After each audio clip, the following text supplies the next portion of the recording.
Brother Gobb, you really helped me. If after 60 years you hadn't won that towel battle with your wife, you just saved me about 42 years worth of grief. So I'm done. I'm fighting with her no more. I'm just going to let her dirty up the towels and use them. If you can tell by my accent, well, I ain't from here. I'm from Northeast Georgia. Been in Winter Haven for about 6 years. And God brought us here. My family and I brought us here via Dallas, Texas, where we were studying seminary out there, and we came and we've been able to pastor a little church there in Winter Haven for going on 6 years. And if God will allow me, I'd just soon be there till He's done with me. I got no intentions of going anywhere else. Right. I appreciate that reminder. I like that going list, man. You are a trip. I got to find out the next place you're gonna be because I like listening to you.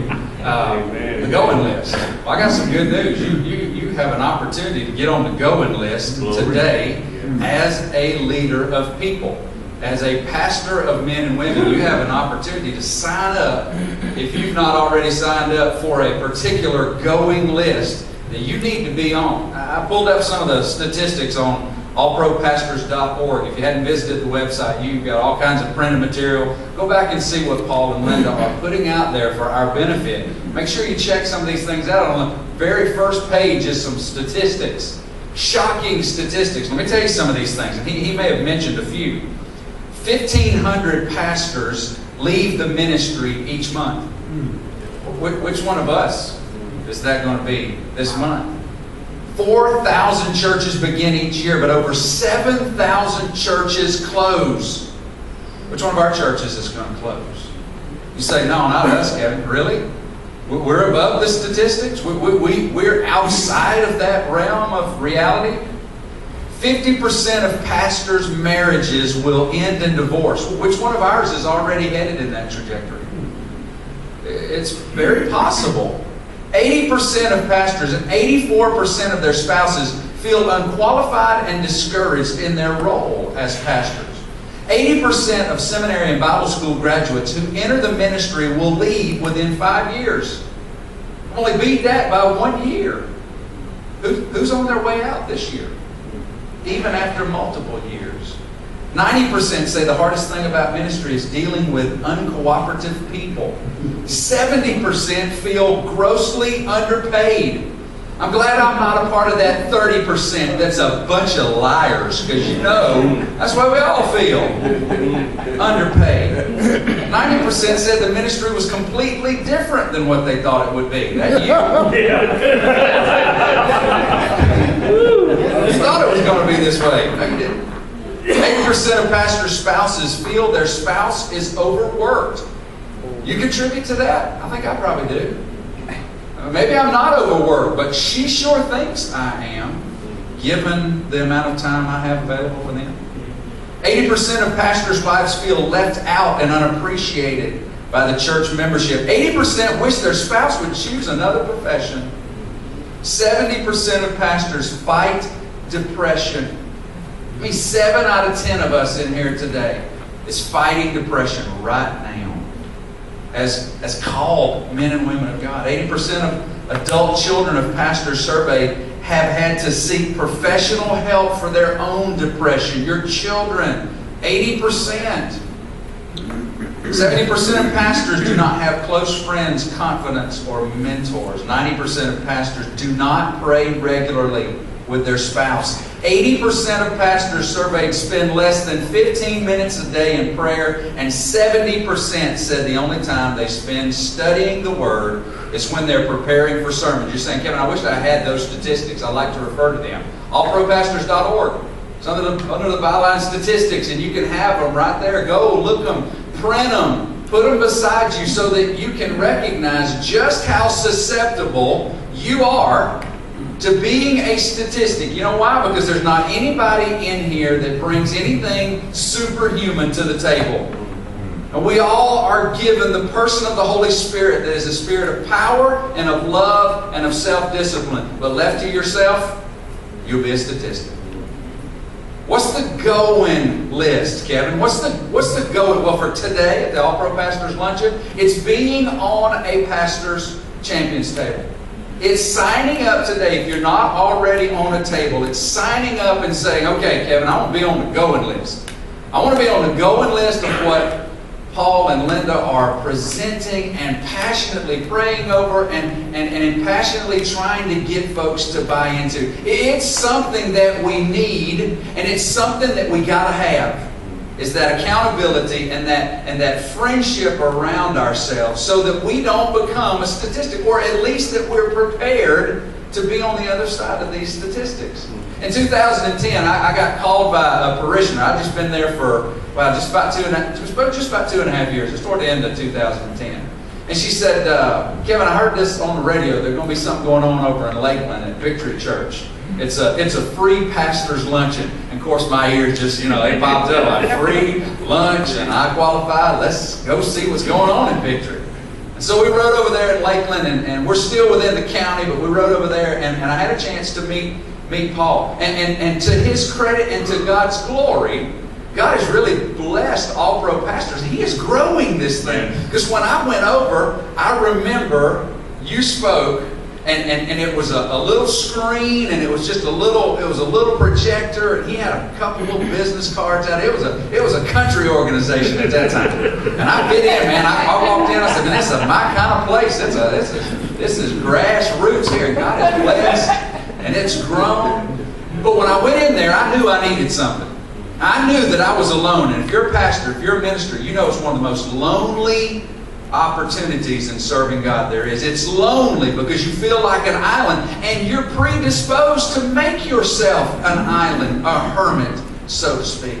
And so I walked in there and I thought, man, I sure do need something. But that's because I had a feeling of need. Some of y'all don't know that you need. You might not be even willing to express what you need. I'm telling you, you need to have pastors around you who will speak into you and who will love you and give you an opportunity to love in a vulnerable and an authentic way for your benefit and theirs, so that we stay off this statistical list. But I knew I needed it. I could feel it. Before I was done listening to what Paul was sharing, I knew it was something I had to have. He's like, Kevin, what's the difference between needing something and having to have it? I needed it, and I felt it inside, and maybe you do too. But even when we don't feel something, even when we don't recognize we need it, there's some things we got to have. And what I'm here to tell you is that I believe in All Pro Pastors. I believe in the Champions Table, not because it looks and sounds like a good idea, but because I've experienced it. In 2010, I signed up. I did what you're going to have an opportunity to do if you've never been a part. I took a risk, and I wrote my name down, and I gave my address and my email, and I said, I'm in Winter Haven. Paul says, well, we're in Lakeland today, but I got some guys in Winter Haven that might like to get together. They've been talking about wanting to get together, and I need to put you with them. But Kevin, this is going to be new in Winter Haven, because this is going on in Plant City, and now I'm like, this is going to be something else. So we're going to have to hustle to get these guys together, because I don't know, and it took a long time. It took a gracious long time to get a bunch of guys together. But Nolan Edwards was one of those guys that I met. So I'm going to ask Nolan if he'll come sit with me at the table, because we want to show you kind of what it looks like. And if you're a part of a Champions Table, you say, Kevin, I'm already a part of a Champions Table. You put your hand up so I can see it. Okay, anybody? All right, right there. And who else? Who else a part? You come on, help me too, because we just need somebody. Anybody else? No? You're a part of a Champions Table? Come on up. Help me, your name? Rich. Jesse? Good to meet you. I'm Kevin. What's your name? Richard. Kevin. Good to meet you. Y'all just pick a chair and put me wherever you want. A Champions Table. What is it? Well, it doesn't quite look like that. I gotta tell you, I'm a little bit nervous right thinking about these things holding me up. It's gonna hold you. Y'all well insured, right? Okay. What is a Champions Table? What does it look like? It's like a bunch of guys getting together with first names. You know, last names are great, and it's helpful for the emails. It's helpful for keeping track of which Kevin you're talking about, and it'll be helpful on your list of contacts to know who it is that's texting you. But it's looking around the table and realizing that it's not pastor and father and bishop. It's not all of these. It's just buddies sitting around the table. And I can tell you, this guy right here, Nolan Edwards, he is a pastor of a dynamic church. I'd love to tell you all about what he's doing. I'll let him do that one of these days. What I can tell you is that Nolan is my buddy. And he's somebody that I didn't know before the Champions Table got started. You say, what do you do at this champions table? Well, we commit to getting together at least once a week. That's the goal, is once a week getting together. And we get together every week without fail. Right, Nolan?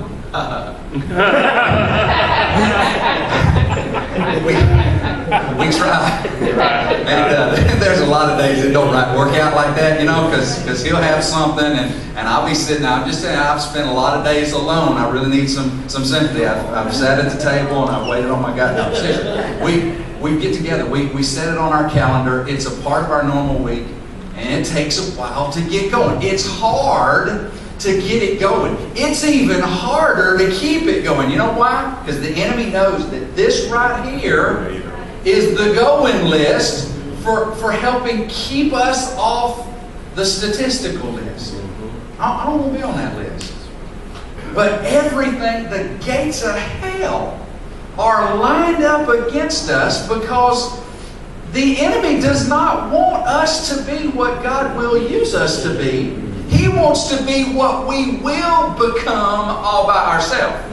Now, you know who you are all by yourself. I know you know who you are because I know who I am all by myself. I don't want to be that.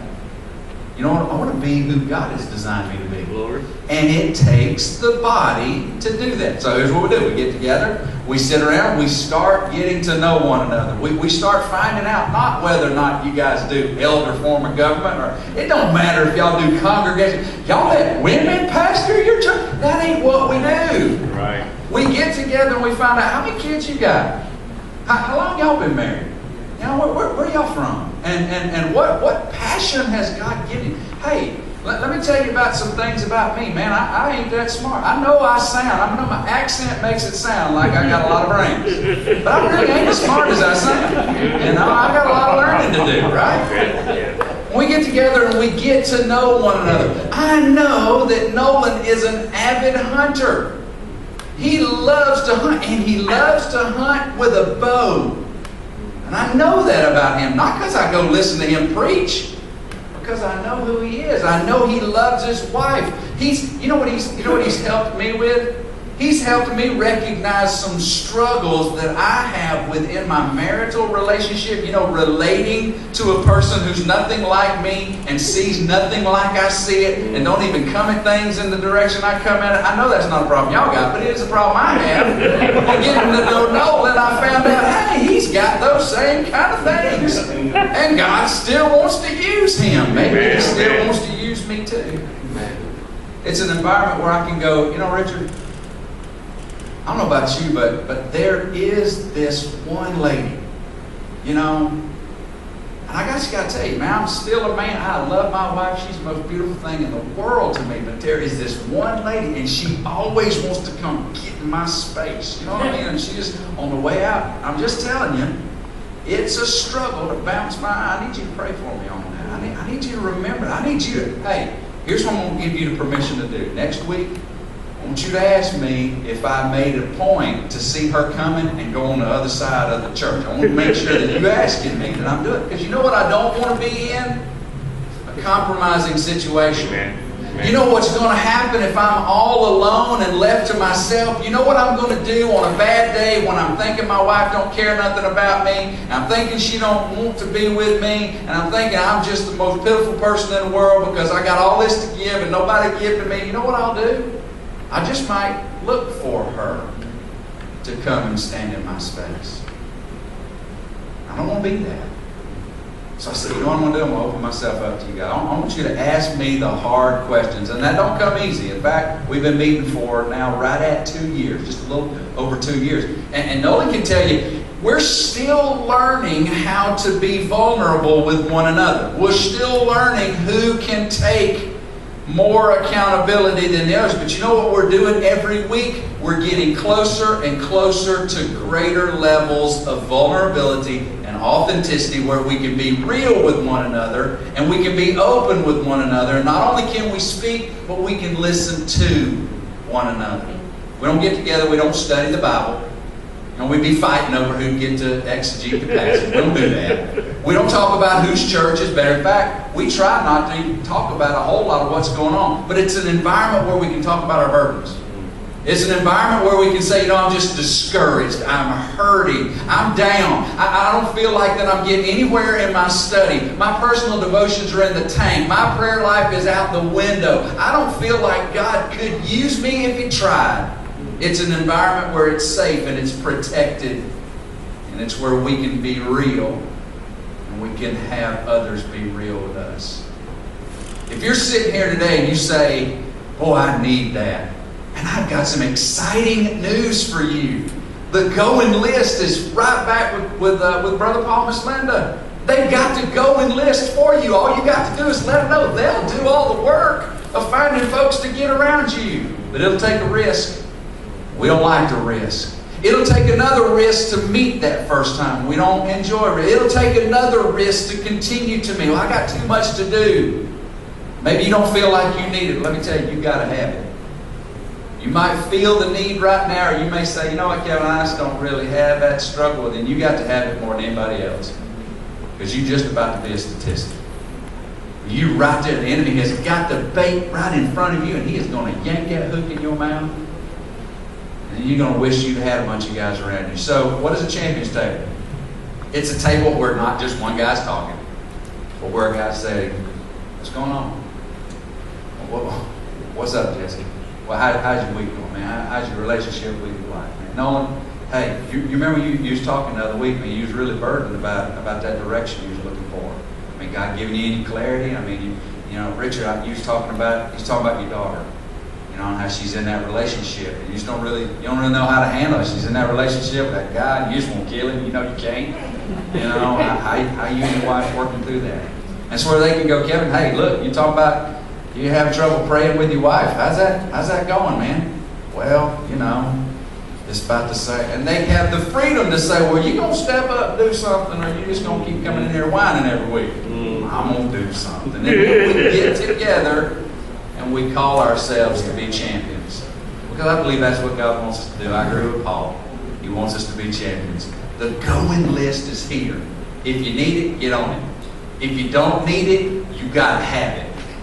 Get on it anyway. Paul, thank you for allowing me an opportunity to share.